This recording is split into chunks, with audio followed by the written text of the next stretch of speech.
Welcome to another episode of the Group Parlay podcast. As always, Andy Semo, Kevin Soyan, Nick Strom. Yesterday, we got absolutely screwed in that Bengal game. Absolutely screw job. But it didn't matter because the Knicks blew it. They looked terrible. I don't even know if they won, but they won in overtime. Jalen Brunson put up a 50 burger, and they only won by 4. Well, they did win by 11, so I'll kick it to Kev for a recap yesterday, but we are running out of time just to get one hit, just one single hit. Yeah, definitely a tough one yesterday. We had Knicks minus 10.5 for Strom. I'm not sure if they ever had a big lead, but when I started tuning in, it was just neck and neck in that fourth quarter, which obviously went to overtime where they won by like 4. So tough one there for the Knicks. Not a great game there against the terrible Wizards. Andy had Broncos plus 4.5. This one was just craziness. Kind of a bad beat, but there was just a lot of opportunities to win this, to hit this spread of at least just lose by a field goal.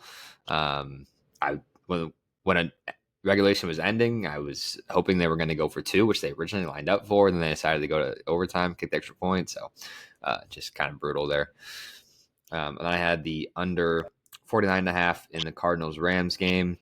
That one was kind of a lock. Not a lot of offense. The Rams offense, this is like the third Rams game in a row that has had a similar score of a 13-9 or so. So hit that one on the month. 1-25. 10-15-1 for Strom. Andy, you're 13-13, and I am 14-12. Couple days, 3 days, 3 parlays left, including today. It's not good. Not good. Yeah. NFL today. Weird day of the NFL. Very, very weird. Not a lot going on. A lot of backups playing, backup quarterbacks, making it kind of hard to pick. Could be a crapshoot. But some really good games on too, actually. There's some pretty solid games. So with that, we'll get into the picks. Strom, take us away. Yep, I think I'm going to the game of the day. I'm going Packers plus 3 at Minnesota. Kind of a gut pick here. Packers are passing the eye test for me. Jordan Love's not turning the ball over as much as he was early in the year. Since their bye, they're averaging 30.5 points a game, and that defense has been really good. I know no Jair Alexander today.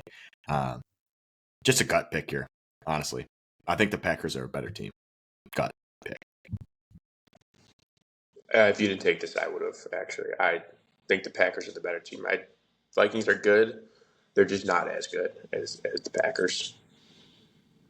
Yeah, I agree. I don't see the Vikings only having 2 losses this season, so they do have the Lions next week, which could be a loss. But I agree. I think this is the better team, and they haven't had Jair Alexander like that barely at all this season. So yeah, I don't know.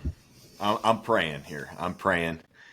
Jordan Love. I mean, they kept it pretty close at Lambeau. I know they lost. I think it was 31-29. But Jordan Love had a couple picks and wasn't that good. So he's been much turn the better ball lately. over. Run the ball. You should win the game. Yeah, Christian Watson is unlikely to play though.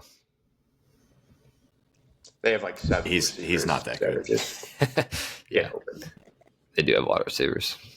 All right, I guess I'll go next. I'm taking the Commanders minus 2.5 against the Falcons. I think this is kind of a weird line. Commanders at home, only given away 2.5. But anyway, Falcons, obviously, Kirk Cousins is out. Michael Penix is in. And I think their last game was a little misleading. They won against the Giants 34-7 with Michael Penix. He threw no touchdowns. He threw an interception. He only had 202 yards. They had 2 defensive touchdowns. They had a lot of field goals. They ran the ball well, and the Giants are terrible. The Commanders, on the other hand, they've won 3 straight games, including that great game against the Eagles last week. And they've been elite at home. They're 6-2. They're elite against the spread, 9-5-1 against the spread. The Falcons are 6-8-1 against the spread. Also, the Falcons, they won their last 2 weeks.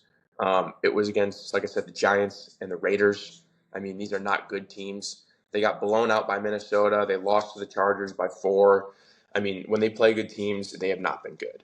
That's really what it comes down to for me. I'm taking the much better team, the much better quarterback to only win by a field goal at home. I love the line here, and I really like my pick. So it is very, very public, Flo. Like very public.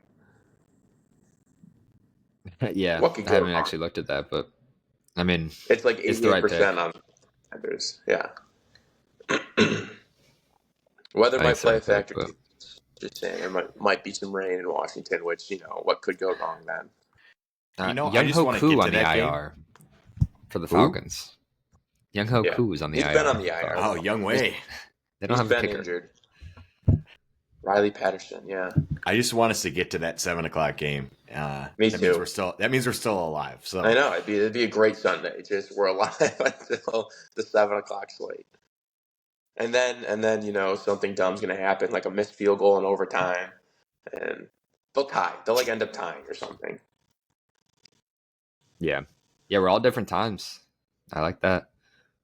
So yeah, to finish off the parlay, I'm taking the Raiders money line. This is an absolute field play. They're playing the Saints. Spencer Rattler is terrible. No Alvin Kamara.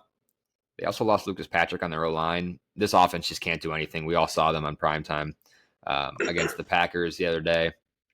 And I just have zero faith in their offense having any yards. In the last 2 games, they've obviously lost with Rattler since they've lost Derek Carr.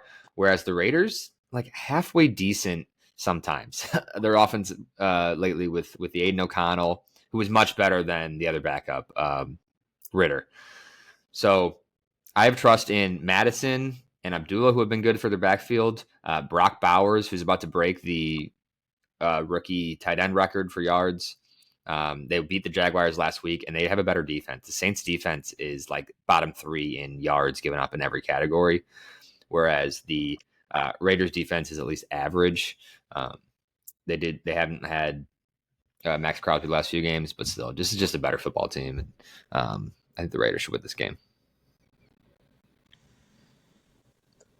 Yeah, I think for whatever reason, I just don't think the Raiders quit games versus the Saints. It feels like that whole team's given up without Derek Carr. So Yeah, watching that last week, it's like they can't watching the win. Bears. Actually, the team's given up. I would not mind a touchdown from Kendre Miller though, because I'm still facing that Andy for third place. So Oh, you won already. I mean, my team did Are nothing. you starting Miller? James Conner. I started Miller. Yeah, unfortunately. It's no fun. That's rough. He has not been All good.